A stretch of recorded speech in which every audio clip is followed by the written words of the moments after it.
دم کرنے سے پانی میں شفا کیسے آتی ہے؟ سائنسی تحقیق پانی کا اپنا نہ کوئی رنگ ہے، نہ بو ہے اور نہ ہی کوئی ٹھوس ماہیت، بلکہ پانی ہر چیز کے اثر کو اپنے اندر جذب کر لیتا ہے اور جس چیز میں ڈالو وہی ماہیت شکل اختیار کر لیتا ہے۔ ایک جاپانی سائنسدان ڈاکٹر میسو ایموٹو نے پانی پر مختلف تجربے کیے، جس کا حوالہ ان کی کتاب the hidden message in water میں بیان کیا گیا ہے، جس کا اردو ترجمہ محمد علی سید نے اپنی کتاب پانی کے عجائبات میں بڑی دلچسپ انداز میں کیا ہے، جسے پڑھ کر ہمیں شکر اور ناشکری کے الفاظ کے حیران کن اسرار کا اندازہ ہوتا ہے۔ اس جاپانی سائنسدان نے پانی کو اپنی لیبارٹری میں برف کے ذرات یعنی کرسٹلز کی شکل میں جمانے کا کام شروع کیا۔ اس مقصد کے لیے اس نے ڈسٹلڈ واٹر، نلکے کے پانی اور دریا اور جھیلوں کے پانیوں کے نمونوں کے لیے انہیں برف کے ذرات یعنی کرسٹلز کی شکل میں جمایا۔ اس تجربے سے اسے معلوم ہوا کہ پانی اگر بالکل خالص ہو تو اس کے کرسٹل بہت خوبصورت بنتے ہیں، لیکن اگر خالص نہ ہو تو کرسٹل سرے سے بنتے ہی نہیں یا بہت بد شکل بنتے ہیں۔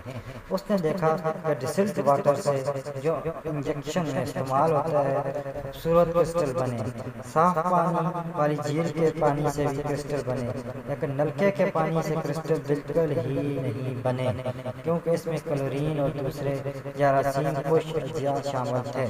اس نے ایک اور تجربہ یہ کیا، ایک ہی پانی کو مختلف بوتلوں میں جمع کیا اور ہر بوتل کے سامنے مختلف قسم کی موسیقی بجائی۔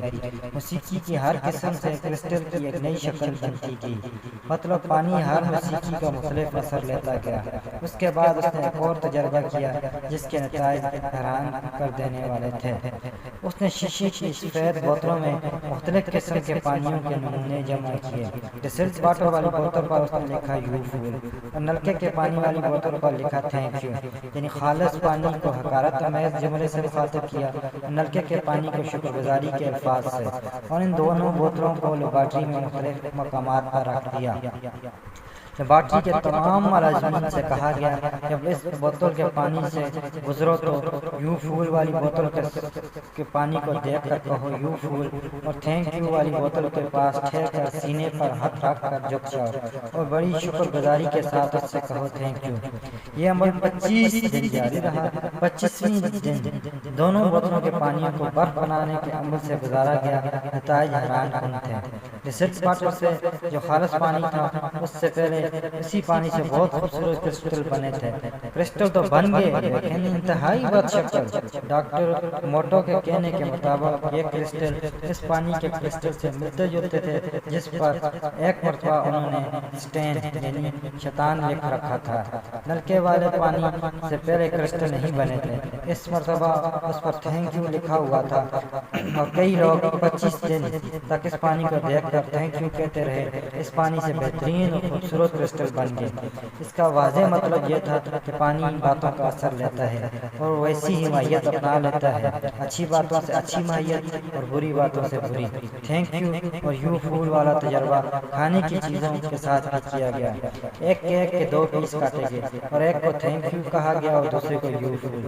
ایک بار پھر نتیجہ یہ نکلا کہ برے الفاظ والا کیک پیس اپنے نارمل وقت سے پہلے خراب ہو گیا، جبکہ اچھے الفاظ والا کیک پیس اپنے نارمل وقت سے کافی زیادہ وقت تک تازہ اور ذائقہ دار رہا۔ مطلب کھانے پینے کی ہر چیز الفاظ اور سوچ کا اثر لیتی ہے۔ ان تجربات سے ہمیں یہ بات سمجھ آئی کہ ہم پانی پر بسم اللہ الرحمن الرحیم پڑھتے ہیں تو اس میں کس طرح برکت پیدا ہوتی ہے۔ کھانے پینے کی چیزوں پر سورۃ فاتحہ یا کوئی بھی کلام پاک دم کرتے ہیں تو پانی کی ماہیت کی طرح تبدیل ہو کر پینے والے شفا دیتے ہیں۔ جب ہم روٹی کے ہر لقمے پر اللہ کا نام یا واجد پڑھ کر کھاتے ہیں تو کسی طرح ہمارے اندر نور پیدا کرتا ہے۔ سبحان اللہ۔ لیکن یہاں ایک اور تجربہ سامنے آتا ہے۔ ہم کھانے پینے کی اشیاء سامنے رکھ کر جو بولتے ہیں اور جو سوچتے ہیں ہمارے کھانے اس کا اثر لیتے ہیں۔ منفی سوچ، منفی باتوں کا برا اثر اور اچھی باتوں کا اچھا اثر۔ کھانے کے دوران لوگوں کی غیبت کریں گے تو کھانا برا اثر لے کر ہمارے پیٹ میں جائے گا۔ اگر ٹی وی، ڈرامے یا فلمیں دیکھتے ہوئے کھانا کھائیں گے تو وہ کھانا ہمارے پیٹ میں جا کر بھی ویسے ہی اثر دکھائے گا۔ یہ پڑھ کر حیرت کے ساتھ فخر اور ایک عجیب سی خوشی کا احساس ہوا۔ ہمارا دین، ہمارا رب اور ہمارا مہربان نبی رحمت للعالمین صلی اللہ علیہ وسلم نے 1400 سال پہلے ہمیں کیسی عظیم نعمتوں سے نوازا.